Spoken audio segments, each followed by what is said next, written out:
Hey guys, welcome to my channel. So today I want to talk to you about a very common question that comes up, not only when I counsel patients one-on-one, but then also on social media and the internet. I think we're just constantly bombarded by these ads or by videos that people make. And I think a lot of times we're just being sold different information as to what the perfect diet is. And I just wanted to come on here and just talk about that a little bit. I'm sure a lot of you have different opinions on it, especially if you're talking about dietitians, but maybe the common person will come up or have a lot of questions at the end of this video. But the question is, what is the perfect diet? And I think that there is no such thing as a perfect diet. And the reason why that is because there are so many different factors or playing parts to the puzzle. And what I mean by that, we have genetics, we have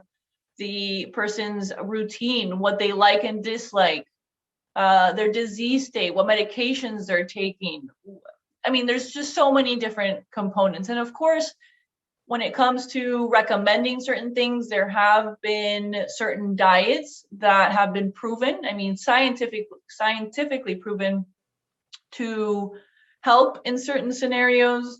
And I think it just comes down to, okay, based on the information that the professional gathers, what can we as dietitians, for example, recommend to that patient? And of course, in every case, if we take 10 patients, most likely 9 times out of 10, it's every recommendation is going to be different just because of the factors that I just mentioned. So number one, the first point that I want to make is that there is no such thing as the perfect diet.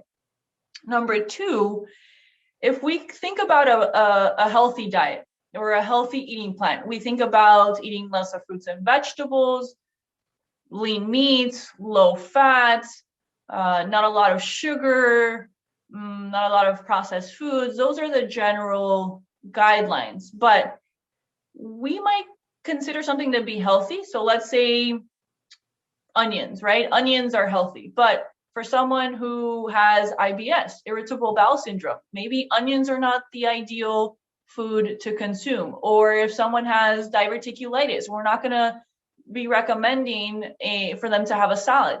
So those are the things to keep in mind, that it's the disease state, it's in this case mainly a disease state that will dictate what direction to take. And that's where, again, it comes back to my original point that there is no such thing as a perfect diet. It really comes down to the professional evaluating the patient appropriately. So that means taking into consideration the 24-hour recall, medications, supplements, past diagnoses, symptoms, a lot of different factors, and putting those all together and then coming up with a plan. And of course, even more important is what the patient is willing to change, because a lot of times you might get a lot of people that have been recommended by their doctor, or for the most part have been recommended by their doctor, but not really in that stage, in that motivation stage to want to make changes. So that's, again, another factor that plays a part on whether or not someone succeeds. So again, just to summarize, there are 2 points. One is that there's no such thing as a perfect diet. And number two, even though we consider certain foods to be healthy, for certain people, depending on their diagnosis and the state that they're in as far as symptoms, there are certain healthy foods that are not considered healthy for that specific person. So just keep that in mind. And if you have any questions, or if you want to have a dialogue or call me, whatever the case may be, feel free to drop a comment below. If you like this video, don't forget to hit the like button and to subscribe to this channel. I will see you in the next video.